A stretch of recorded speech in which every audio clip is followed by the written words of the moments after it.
እግዚአብሔር አምላክን ስለዚህ ማለዳ እጅግ በጣም አድርጌ አመሰግናለሁ። እግዚአብሔር ደግሞ ይህንን ጊዜ ስለሰጠን የእግዚአብሔር ስም የተባረከ ይሁን። እንግዲህ ከኔ ጋራ ዛሬ ከዚህ በፊት 3 ሴሽኖች እንደነበሩ እናስታውሳለን። መግቢያውን ተመልክተናል። ከዛ ክፍል 2ን ከዛ ክፍል 3ን ክፍል 4ን ዛሬ እንመለከታለን። የመጀመሪያው መግቢያ፣ ከዛ በኋላ ደግሞ የመንፈሳዊ አባትና ልጅ ግንኙነት በሚል ሁለተኛው ሳምንት ላይ ተምረን ነበረ። ከእንደገና በሶስተኛው ሳምንት ደግሞ የአዲስ ኪዳን ትሩፋቶች በሚል ሐሳብ እንደተማርን እናስታውሳለን። ዛሬ ደግሞ ከኔ ጋራ ክፍል 4ን የስህተት ትምህርትና አስተማሪዎች በሚል ሐሳብ ላይ ተመርኩዘን አብረን የእግዚአብሔርን ቃል ከአንደኛ ጢሞቴዎስ ምዕራፍ 1 ከቁጥር 3 እስከ 11 ያለውን ሐሳብ አብረን እንመለከታለን ማለት ነው። እግዚአብሔር አምላክ የተባረከ ይሁን። የስህተት ትምህርትና አስተማሪዎች በሚል ሐሳብ እንመለከታለን። የእግዚአብሔርን ቃል ከዛ ክፍል ከአንደኛ ጢሞቴዎስ ከምዕራፍ 1 ከቁጥር 3 እስከ 11 ያለውን በጌታ በኢየሱስ ክርስቶስ ስም አነባለሁ። እንዲህ ይላል: ወደ መቄዶንያ በሄድኩ ጊዜ አንዳንዶች ልዩ ትምህርት እንዳያስተምሩና ወደ ተረት መጨረሻም ወደ ሌለው ወደ ትውልዶች ታሪክ እንዳይመጡ ልታዛቸው በኤፌሶን ተቀመጥ ዘንድ ለመንኩ። እንደነዚህ ያሉ ነገሮች ክርክርን ያመጣሉና በእምነት ግን ላለ ለእግዚአብሔር መጋቢነት አይጠቅሙም። የትእዛዝ ፍጻሜ ግን ከንጹህ ልብና ከበጎ ሕሊና ግብዝነትም ከሌለበት እምነት የሚወጣ ፍቅር ነው። ከነዚህም አንዳንዶች ስተው የሚሉትን ወይም ስለነሱ አስረግጠው የሚናገሩትን ሳያስተውሉ የሕግ አስተማሪዎች ሊሆኑ እየወደዱ ወደ ከንቱ ንግግር ፈቀቅ ብለዋል። ነገር ግን ሰው እንደሚገባ ቢሰራበት ሕግ መልካም እንደሆነ እናውቃለን። ይኸውም ለበደለኞች፣ ለማይታዘዙ፣ ለአመፀኞችና ለኃጢአተኞች፣ ቅድስና ለሌላቸው፣ ለርኩሳን፣ አባትና እናትን ለሚገሉ፣ ለነፍሰ ገዳዮች፣ ለሴሰኞች፣ ከወንድ ጋር ለሚተኙ፣ በሰዎችም ለሚነግዱ፣ ለውሸተኞች፣ በውሸትም ለሚምሉ፣ የብሩክ የእግዚአብሔርንም ክብር እንደሚገልጥ ለኔ አደራ እንደተሰጠኝ ወንጌል የሆነውን ደህና ትምህርት ለሚቃወም ለሌላ ነገር ሁሉ ሕግ እንደተሰራ እንጂ ለጽድቅ እንዳልተሰራ ሲያውቅ ነው ብሎ የእግዚአብሔር ቃል ይናገራል። እንግዲህ ሐዋርያው ቅዱስ ጳውሎስ ለመንፈሳዊ ልጁ ለጢሞቴዎስ አንድ ትእዛዝ ሲሰጠው ነው የምንመለከተው። ይሄም ትእዛዝ ደግሞ ምንድነው? በኤፌሶን እንዲቀመጥና በኤፌሶን ያለውን የሐሰት ትምህርት እንዲመክት ወይም ደግሞ በዛ ያለውን የሐሰት ትምህርት ወደ ትክክለኛ መንገድ የሚመጡበትን ሁኔታ እንዲያበጅ ሲያስቀምጠው በኤፌሶን እንመለከታለን። ልታዛቸው በኤፌሶን ተቀመጥ ዘንድ ለመንኩ ይለዋልና አንዱ እንግዲህ የተጠራ የእግዚአብሔር ሰው ምልክቱ ምንድነው? የእግዚአብሔርን እውነት ወይም ደግሞ ወንጌልን ትክክለኛውን ወንጌል ዲፌንድ ማድረግ አንድ የተጠራ ሰው ባህሪ ነው፣ ወይም ደግሞ በአገልግሎት ውስጥ ሊካተት የሚገባ ነገር እንደሆነ ከዚህ ክፍል ተነስተን መመልከት እንችላለን ማለት ነው። የሐሰት ትምህርት ግን ምንድነው? ብዙ ጊዜ የሐሰት ትምህርት ይባላል፣ ብዙ እንሰማለን። የሐሰት ትምህርት፣ የሐሰት አስተማሪ የሚል ነገር በይበልጥ ደግሞ በዚህ ዘመን በጣም የምንሰማው አንድ እውነታ ነው እና ግን የሐሰት ትምህርት ምንድነው? አንድ ትምህርት ሐሰት ነው ወይም ትክክለኛ ነው ሊባል የሚችለው በምንድነው?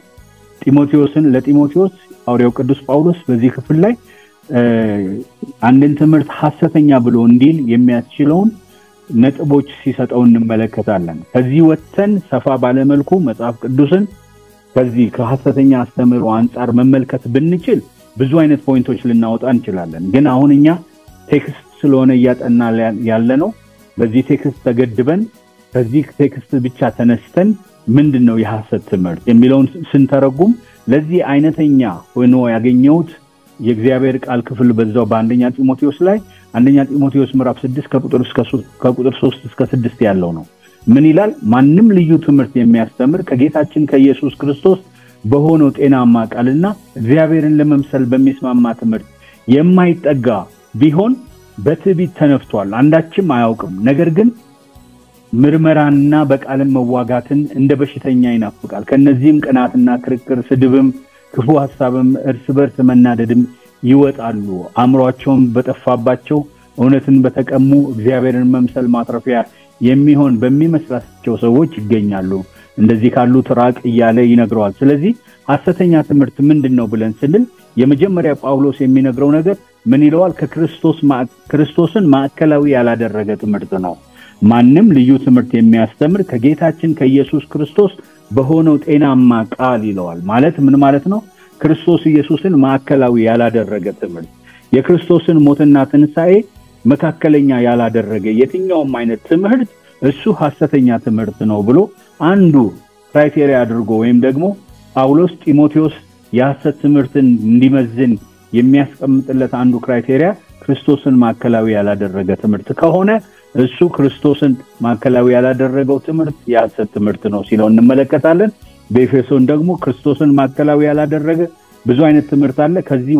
ከነዚህ ዋነኛው ደግሞ የሕግ አስተማሪዎች ትምህርት ነው። ክርስቶስን የሚያጥላላ ወይም ደግሞ የክርስቶስን ሞትና ትንሣኤ ክርስቶስ ኢየሱስ በመስቀል ላይ የከፈለውን ዋጋ የሚያክፋፋ ትምህርት ነው የሕግ አስተማሪዎች ትምህርት። ምክንያቱም እውነት ነው ክርስቶስ የሰራው ሥራ አለ፣ ግን ደግሞ ሕግም ያስፈልጋል ብለው የሚያስተምሩ ሰዎች ስለነበሩ ከዚህ ተነስተን የሕግ አስተማሪዎች ትምህርት ሐሰተኛ ነው ማለት እንችላለን ማለት ነው። በሁለተኛ ደረጃ የሚነግረው እግዚአብሔርን መምሰል ዓላማው ያላደረገ ትምህርት ነው።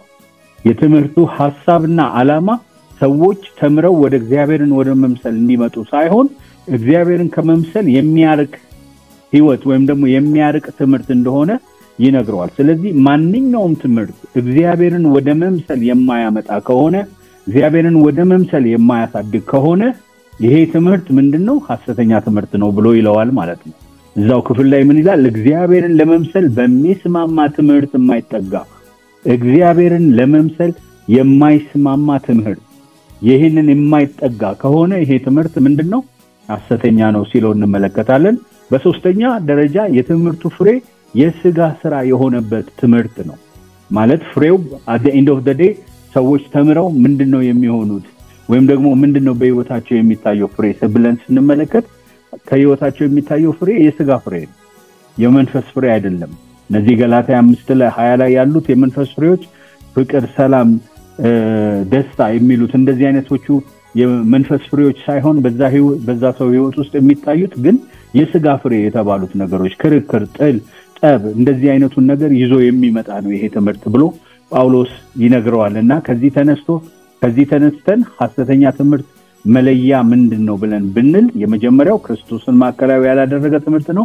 ሁለተኛው እግዚአብሔርን መምሰል ዓላማው ያላደረገ ትምህርት ነው። ሶስተኛ የትምህርቱ ፍሬ የሥጋ ሥራ የሆነበት ትምህርት ነው። ክብር ለእግዚአብሔር ይሁን። እግዚአብሔርን እናመሰግናለን። በመቀጠል ደግሞ እንድናይ የፈለኩት የአንድ ቤተ እምነት የትምህርት ንጽህና የሚረጋገጠው የሚከተሉትን 5 የእምነት መሰረቶች ንጽህና ሲያረጋግጥ ነው። አሁን በዘመናችን ብዙ ጊዜ ሐሰት ይባላል። ግን ሐሰቱ የቱ ጋር ነው ያለው? ሐሰት ምንን ሲያገኝ ነው ሐሰት የሚሆነው የሚለውን ነገር ስንመለከት እነዚህ 5 ነገሮች በጣም ወሳኞች ናቸው። የመጀመሪያው ዶግማ ነው፣ እምነት ነው።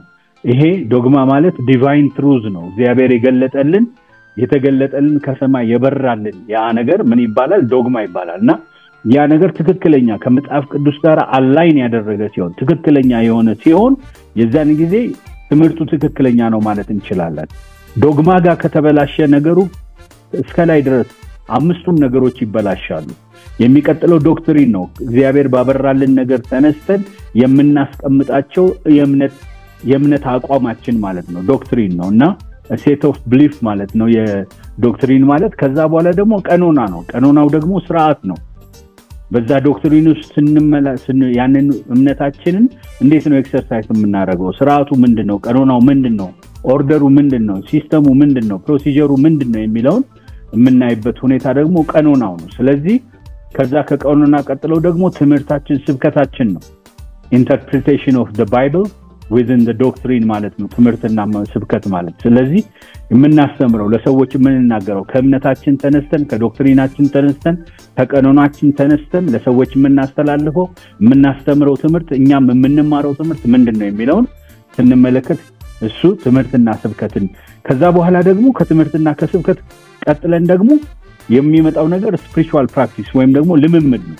አሁን በኢትዮጵያ ምድር ውስጥ የሚታየው ብዙ ስህተት የሚባሉ ነገሮች የትምህርት ስህተት እንዳለ ሆኖ ግን ብዙ የልምምድ ስህተት ነው ያለው እና የልምምድ ስህተት እውነት ነው። ትክክለኛ ዶክትሪን በሌለበት ሁኔታ ትክክለኛ ልምምድ ሊመጣ አይችልም። ግን አንዳንድ ጊዜ ደግሞ ልምምድ የተበላሸ ይሆንና ሰዎች ግን ትክክለኛ ዶግማና ዶክትሪን ሊኖራቸው ይችላል።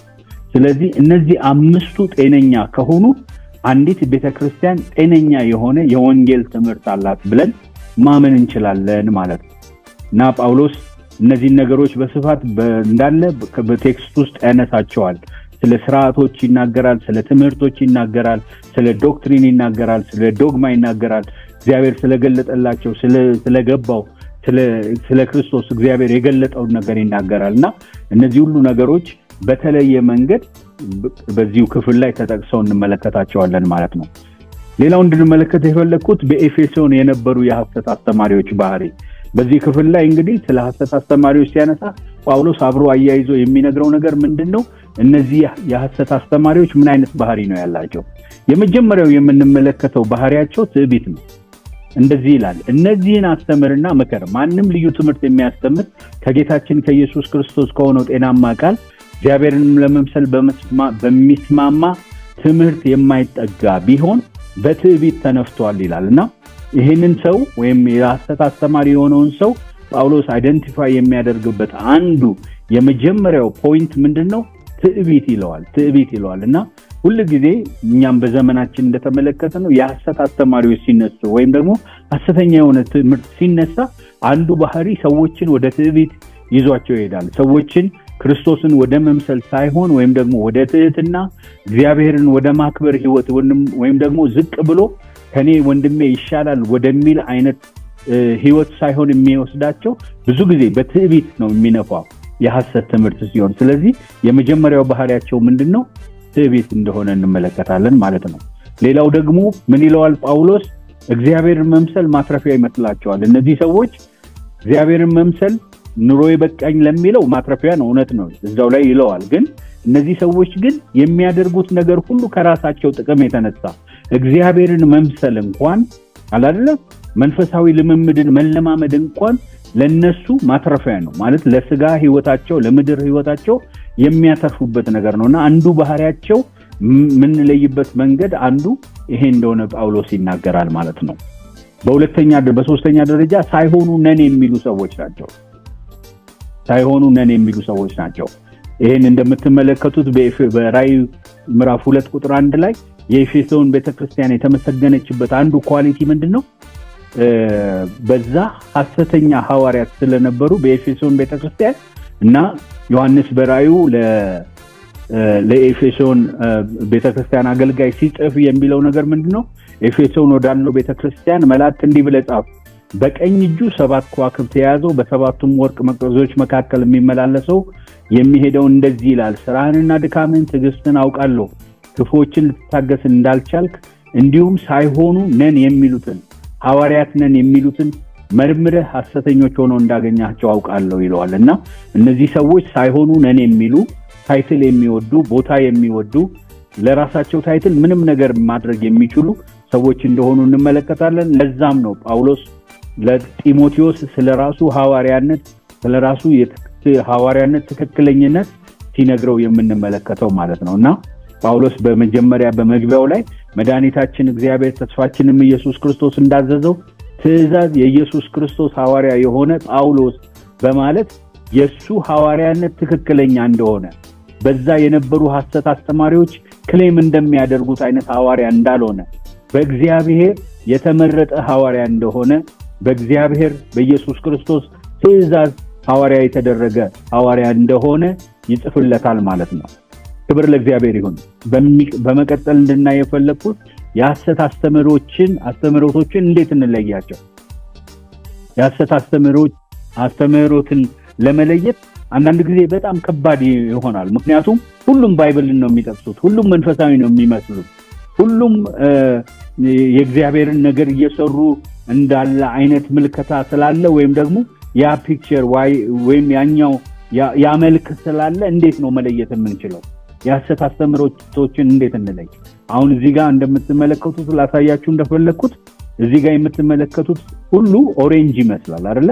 ብርቱካን ይመስላል፣ ግን የምናየው ሁሉ ብርቱካን አይደለም። ብርቱካንን የሚመስሉ ብዙ ብርቱካን ያልሆኑ ሌሎች ፍራፍሬዎች አሉ። እዚህ ጋር እንደምትመለከቱ ሎሚዎች አሉ ትርንጎ አለ እና እነዚህ ነገሮች በሙሉ ግን በመልክ ስንመለከታቸው የሚመስሉት ምንድነው ኦሬንጅ ነው የሚመስሉት ግን ኦሬንጅ አይደሉም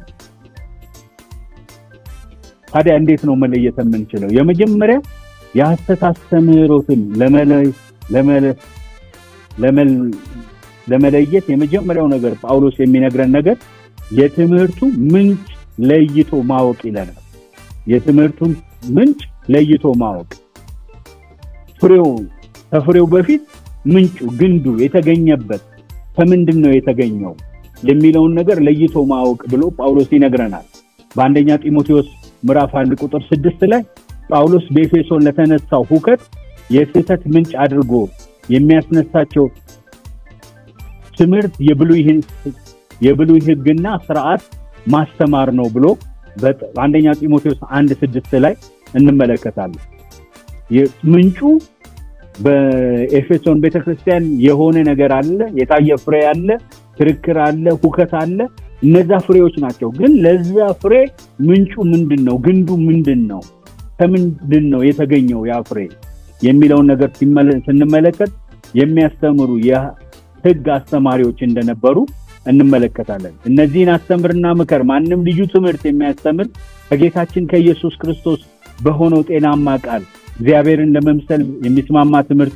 የሚጠጋጋ ይሏል እግዚአብሔርን ለመምሰል በሚስማማ ትምህርት የሚጠጋጋ ማለት ተክሉ ብርቱካኑ የተተከለው የተጠጋጋው ግንድ ይወስነዋል ፍሬውን ማለት ነው መቼም ክፉ ፍሬ የሚያደርግ መልካም ዛፍ የለምና እንዲሁም መልካም ፍሬ የሚያደርግ ክፉ ዛፍ የለም ይላል ጌታችን ኢየሱስ ክርስቶስ በሉቃስ ምዕራፍ 6 ቁጥር 43 ላይ ሲያስተምር ስለዚህ አንድ ፍሬ ለማወቅ ግንዱ ማወቅ የግድ ነው ስለዚህ ትምህርቱን ለማወቅ ለመረዳት ከየት ነው የመጣው የሚለው ምንጩን መረዳት ዋና ነገር ነው አንዳንድ ጊዜ ሰዎች አንዳንድ ትምህርት ይሰሙና ታዲያ ይሄ ምን ችግር አለበት አሁን ሰው መንፈስ ነው እንደዚህ አይነት የሚሉ ትምህርቶች ምን ችግር አለባቸው ምንም ችግር የለባቸውም በራሱ ዝም ብለን ስንመለከታቸው ግን ደግሞ እነዚህ አስተምሮቶች ከምን የተነሳ መጡ የሚለው ደግሞ ከምን ተነስተው ነው ሰዎችን ይህን ትምህርት የሚያስተምሩት ብለን ስንል ግን ደግሞ ወደ ትምህርቱ ምንጭ ስንሄድ ግን ሰዎች በስጋቸው ላይ የፈለጉትን ኃጢያት ማድረግ ይችላሉ የሚል አይነት ልቅነትን የሚያመጣ አላረን ሰው ስጋ መንፈስ ሰው ነፍስ መንፈስና ስጋ አለው ከሚል ይልቅ ሰው መንፈስ ነው በስጋ ውስጥ ያድራል ስለዚህ ስጋ ቱታ ነው ወይም ደግሞ ምንም አይደለም በስጋችን የፈለግነው ልንሆን እንችላለን የሚል አይነት ቴንደንሲ ያለው ትምህርት ስላለ ስለዚህ ዋናው ነገር ምንድነው የትምህርቱን ምንጭ ለይቶ ማወቅ በሁለተኛ ደረጃ ጳውሎስ የሚለው ለጢሞቴዎስ ምንድነው የትምህርቱን ፍሬ ወይም ውጤቱን መለየት ይለዋል እዛው ምዕራፍ 1 ቁጥር 3 ላይ ክርክርን ያመጣሉ በእምነት ላለ ለእግዚአብሔር መጋቢነት አይጠቅሙም ይላል ክርክርን ያመጣሉ ከንቱ ንግግርን ያመጣሉ ፍሬዎቻቸው አሁን ቀደም አስተዋወሳችሁ ሁሉ ነገር ብርቱካን መስሎን ነበር አይደለ ድፍን ስለሆነ በራሱ ከሙልጪ መልኩ ሲታይ ሁሉም ብርቱካን ነው ግን ሁሉም ብርቱካን አይደለም ይኸው እዚህ ጋር ሲቆረጡ መልካቸው የተለያየ ነው ብርቱካኖች አይደሉም ሲትረስ የሚባለው ፍራፍሬ አሁን በጣም የሚያደነጋግር ብርቱካን ይመስላል ግን ብርቱካን አይደለም የተለያዩ መልክ ያላቸው ፍራፍሬዎች ናቸው ሲቆረጡና ሲታዩ ከስራቸው ማለት ነው ልክ የሐሰት ትምህርቶችም ልክ እንደዚህ ናቸው ይመስላሉ ትክክለኛ ወንጌል ያምታታሉ ከትክክለኛ ወንጌል ጋር ግን ደግሞ ፍሬያቸው ነው የሚለያቸው በፍሬያቸው መሰረት መለየት እንችላለን ማለት ነው ክብር ለእግዚአብሔር ይሁን በኤፌሶን ቤተክርስቲያን የሐሰት ትምህርቶች የነበሩ የሐሰት ትምህርቶች እነዚህን ቶሎ ብዬ ነው ማልፎ ምክንያቱም በመግቢያችን ላይ ተመልክተን ነበር የመጀመሪያው ዋናውና ትልቁ የነበረው የሐሰት ትምህርት የሕግ አስተማሪዎች ወይም ደግሞ የሙሴን ሕግ የሚያስተምሩ ሰዎች ናቸው መዳን የሚገኘው ሕጉን በመጠበቅ ነው ይላሉ አብዛኛውን ጊዜ አድርጉ የሚሉ እነሱ ደግሞ የማያደርጉ የሕግ አስተማሪዎች ናቸው እነዚህ እንመለከታለን ከዛ የትውልዶች ቆጠራ አስተማሪዎች ናቸው እነዚህ ራሳቸውን ከአብርሃም ዘር ጋር ለማገናኘት ትውልድ የሚቆጥሩና እነዚህን ሰዎች ምን ይላቸዋል ጳውሎስ ተረት ክርክር እና መጨረሻ የሌለው ትምህርት እንደሆነ ጳውሎስ በዚህ ክፍል ላይ ይናገራል ማለት ነው። ወደ ኋላ ዘር በመቁጠር ራሳቸውን ከአብርሃም ጋራ የማገናኘት የአብርሃም ዘር ነን የማለት በኢየሱስ ክርስቶስ በኩል የእግዚአብሔር ልጆች ከመሆን ይልቅ በአብርሃም በኩል የእግዚአብሔር ልጆች ተደርገናል የሚል አይነት ትምህርት የሚያስተምሩ ሰዎች ናቸው። ስለዚህ እነዚህን ሰዎች እንመለከታለን ማለት ነው። በሚቀጥለው የምንመለከታቸው ኖስታውያን ናቸው። እነዚህ የትውልዶች ቆጠራ ለምምድ አድጎ ወደ ተወሳሰበ የኖስታውያን ፍልስፍና አድጎ ቤተክርስቲያኗ ውስጥ ነበርና ኖስቲስ ማለት ሲክሬት ኖሌጅ ማለት ነው። ሳልቬሽን የሚመጣው ድነት የሚመጣው የሆነ ሲክሬት ኖሌጅ ወይም ደግሞ ስለራሳችን የሆነ ዲቫይን ኔቸራችንን ስናውቅ ነው እና ያንን ዲቫይን ኔቸር ማወቅ አለብን። ራሳችንን ያንን ዲቫይን ኔቸራችንን ማውጣት አለብን። ሰዎች መለኮታዊ ማንነት አላቸውና ያንን መለኮታዊ ማንነታቸውን ማውጣት አለባቸው የሚል አይነት ትምህርት ነው። ዱዋሊዝም የሚያስተምር ነው። ማንኛውም ነገር ቁስ ክፉ ነው፣ ቁስ ሁሉ ክፉ ነው፣ ከዛ በኋላ ደግሞ መንፈስ ደግሞ መልካም ነው የሚል አይነት ትምህርት የሚያስተምሩ ናቸው። ከዛ ባህታዊነትና ምንኩስናን ደግሞ የሚያስተምሩ ሰዎች እንደነበሩ እንመለከታለን። እና ጳውሎስ አሁን ይሄንን ሁሉ ከተናገረ በኋላ ኤፌሶን ተቀመጥ ብሎ ጢሞቴዎስን ስለነዚህ ሐሰተኛ አስተማሪዎች ምን አድርግ ነው የሚለው። እኛስ በዘመናችን ስንኖር በዚህ ምድር ስንኖር ሐሰተኛ አስተማሪዎች በተለያየ መንገድ ወደ ህይወታችን ሊመጡ ይችላሉ፣ ሊገጥሙን ይችላሉ። ስለዚህ ስለ ሐሰተኛ አስተምሮና አስተማሪዎች ምን እናደርግ? የመጀመሪያው ጳውሎስ የሚለው ነገር ለጢሞቴዎስ እዘዛቸው ነው የሚለው። ወደ መቄዶንያ በሄድኩ ጊዜ አንዳንዶች ልዩ ትምህርት እንዳያስተምሩ ወደ ተረት መጨረሻም ወደ ሌለው ወደ ትውልዶች ታሪክ እንዳይመጡ ልታዛቸው በኤፌሶን አስቀመጥኩ ይለዋል። በኤፌሶን በቃ አንድ አሳይመንት ይዞ ነው ጢሞቴዎስ የተቀመጠው። ምን የሚል አሳይመንት ነው? እዘዝ የሚል አሳይመንት ነው። ኢንስትራክት አድርግ የሚል አሳይመንት ነው። እና ደግሞ እዘዛቸው ያለው እነማንን ነው? እንዳያስተምሩ እዘዝ ይለዋል። እንዳያስተምሩ እዘዝ ይለዋል። ምክንያቱም ትክክለኛው ወንጌል በመናገር ወደ ሰዎች እንደሚተላለፍ ሁሉ ሐሰተኛውም የሚተላለፍበት መንገድ ምንድነው? መናገር ነው፣ መስበክ ነው፣ ማስተማር ነው። እነሱ ያንን ያደርጉ ስለነበረ ያንን እንዳያደርጉ እዘዛቸው ሲለው እንመለከታለን። ስለዚህ እንዳያስተምሩ እዘዛቸውና ይሄ በጣም ከባድ ኃላፊነት ነው ለዚህ ለወጣት አገልጋይ የተሰጠው። ምክንያቱም የሐሰት አስተማሪዎቹ በጣም ኦርጋናይዝድ የሆኑ የሰው ጆሮ የሰው ቀልብ የወሰዱ ሰዎች እንደሆኑ ልንመለከት እንችላለን። መጽሐፉ እንዳለ ተናጠናው። ምክንያቱም የተፈጠሩ ችግሮች ነበሩ። እንዴት ምን ያህል ኢምፓክት እንዳደረጉ ያ ችግር ያሳያቸዋል ማለት ነው። እና በዛ መካከል ግን አንተ ቁጭ ብለህ እዘዝ፣ ምን እንዳያስተምሩ እዘዛቸው ይለዋል።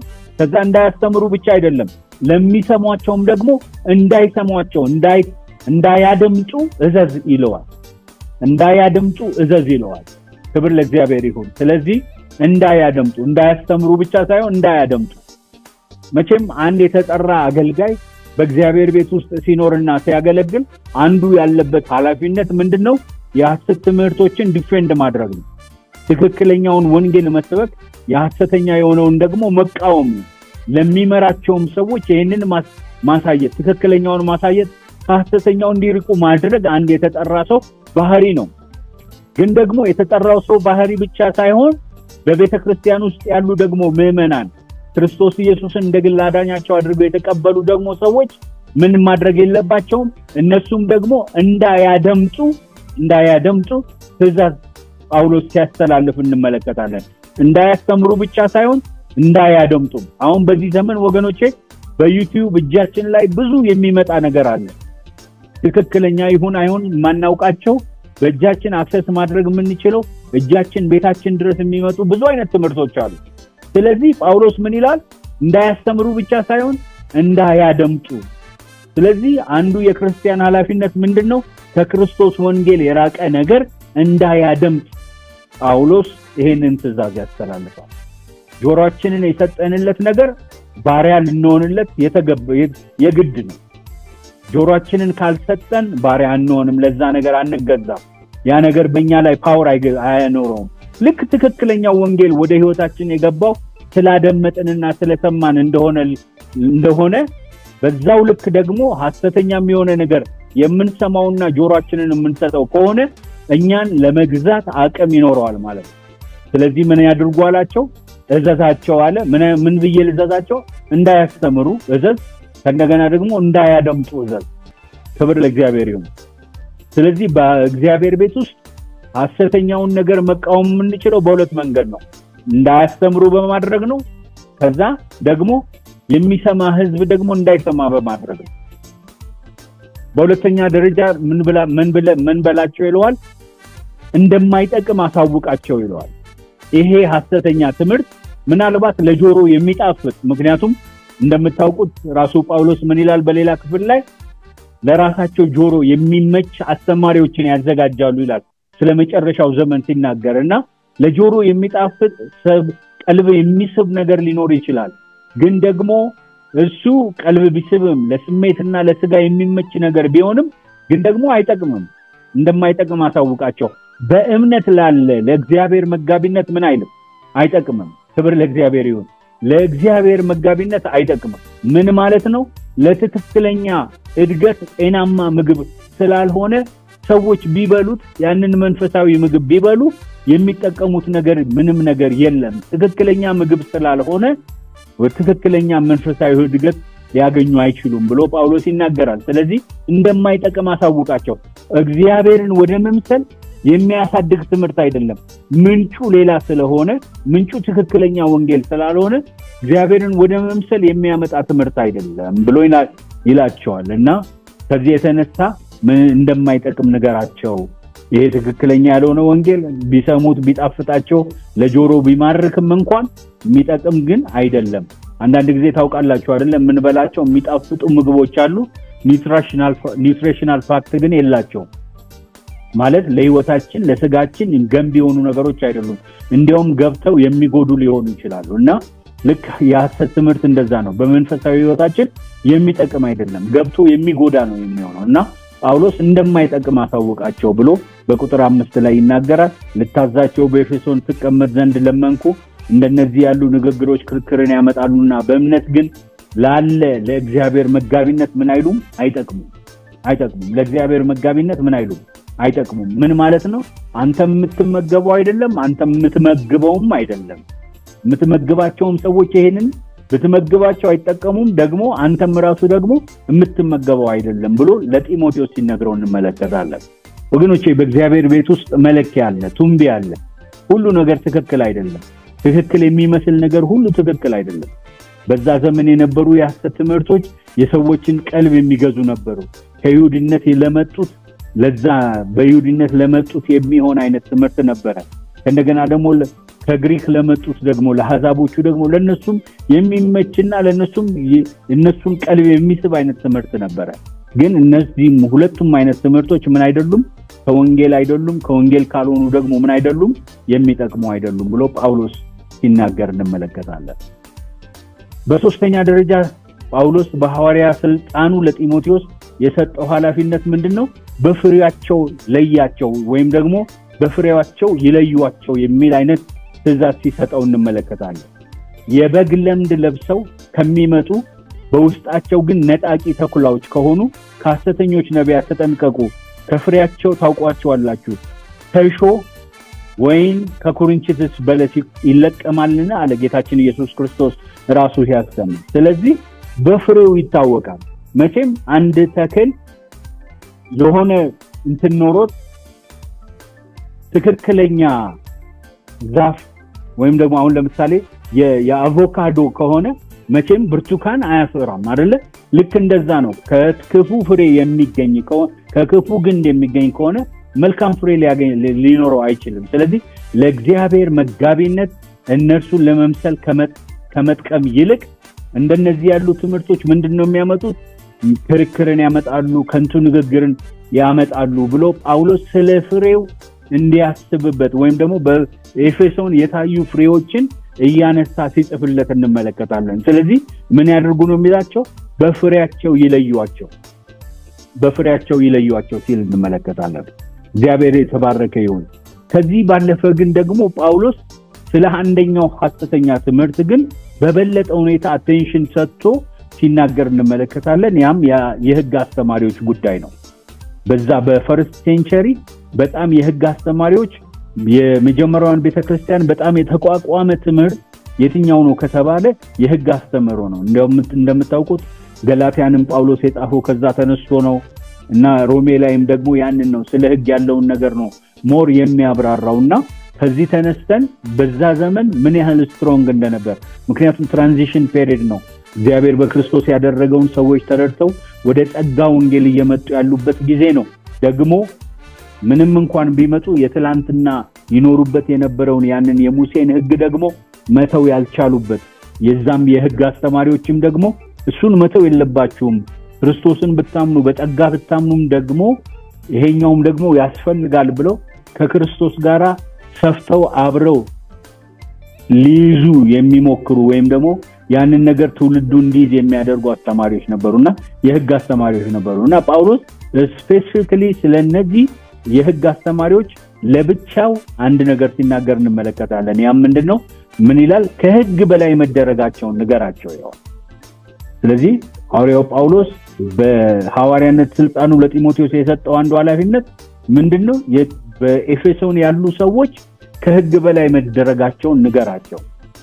አሁን የሕግ አስተማሪዎች አሉ፣ ግን ሕግ ሰው ቢሰራበት መልካም ነው ይለዋል። ሕግ መልካም እንደሆነ እናውቃለን። ግን ይሄ መልካም የሆነው ሕግ ግን ለማን ነው? ለበደለኞች፣ ለማይተዘዙ፣ ለአመፀኞች፣ ለኃጢአተኞች፣ ቅድስና ለሌላቸው፣ ለርኩሳን፣ አባትና እናትን ለሚገድሉ፣ ነፍሰ ገዳዮች፣ ለሴሰኞች፣ ከወንድ ጋር ለሚተኙ እያለ ጳውሎስ ሕግ ያስፈልጋል። ሕጉ ግን ለማን ነው? ለእንደዚህ አይነት ሰዎች ነው። በኃጢአት ውስጥ ላሉ፣ ገና ሎኬሽናቸውን ላልቀየሩ፣ ወደ ክርስቶስ ላልመጡ፣ በዓለም ውስጥ ላሉ፣ በኃጢአት ውስጥ ላሉ፣ ወደ ጽድቅ ወደ ጸጋ ወንጌል ላልመጡ ሰዎች ዛሬ ምን ያስፈልጋል? ሕግ ያስፈልጋል። ምክንያቱም የሚዳኙት በምንድን ነው? በሕግ ነው። እኛ ግን በጸጋ የዳንን ሰዎች፣ በእምነት የዳንን ሰዎች ግን ከጸጋ በላይ ምን ብለናል? ተደርገናል ይለዋል። ክብር ለእግዚአብሔር ይሁን። አንዳንድ ጊዜ የምታውቁ ከሆነ የሕግ ሰዎች እዚህ ውስጥ ካላችሁ ምን ይላሉ? የሕግ ሰዎች the law has jurisdictional restriction የሚል ነገር ይናገራሉ። ምን ማለት ነው? ይሄ አሁን ለምሳሌ ከልቨር ሲቲ ያለ አንድ ሕግ የሎስ አንጀለስ ከተማ ውስጥ የማይሰራ ሕግ አለ። jurisdictional restriction አለው ማለት ሁሉ ነገር ኤሪያ አለው። በዛ ኤሪያ ላይ ብቻ ነው የሚሰራው የሚሰለጥነው። ስለዚህ ልክ ሕግም እንደዛ ነው። ሕግ ፓወር ያለው አቅም ያለው የቱ ጋር ነው? እዛ ዓለማዊው ጋር ነው። እዛ የሚገድለው ሰው ጋር ነው። እዛ የሚያመነዝረው ሰው ጋር ነው። እዛ በደለኛ የሆነው ሰው ጋር ነው። እዚህ ጋር ግን በክርስቶስ የጸደቀው ሰው ጋር ግን ያኛው ሕግ መስራት አይችልም። ምክንያቱም ያ ሰው ምን ብሏል? ሎኬሽኑን ቀይሯል። አሁን ወደ ሌላ ቦታ መጥቷል። በሌላ ነገር ገቨርን ወደሚደረግበት ክልል ገብቷል እና አሁን እኛ ያለንበት ክልል በክርስቶስ የሆነ ክልል ነው፣ በጽድቅ የሆነ ክልል ነው፣ በእምነት የሆነ ክልል ነው እንጂ በሕግ ያለ ክልል አይደለም እያለ ከሕግ በላይ መደረጋቸውን ንገራቸው ሲለው እንመለከታለን። ክብር ለእግዚአብሔር ይሁን። እንግዲህ በእኔ በኩል በዚህ ጨርሳለሁ። ጥያቄዎች ካሉ ጥያቄዎች እቀበላለሁ። ጥያቄዎች ከሌሉ ግን ደግሞ በዚሁ እንጨርሳለን። እግዚአብሔር አምላክ ይባርካችሁ ነው።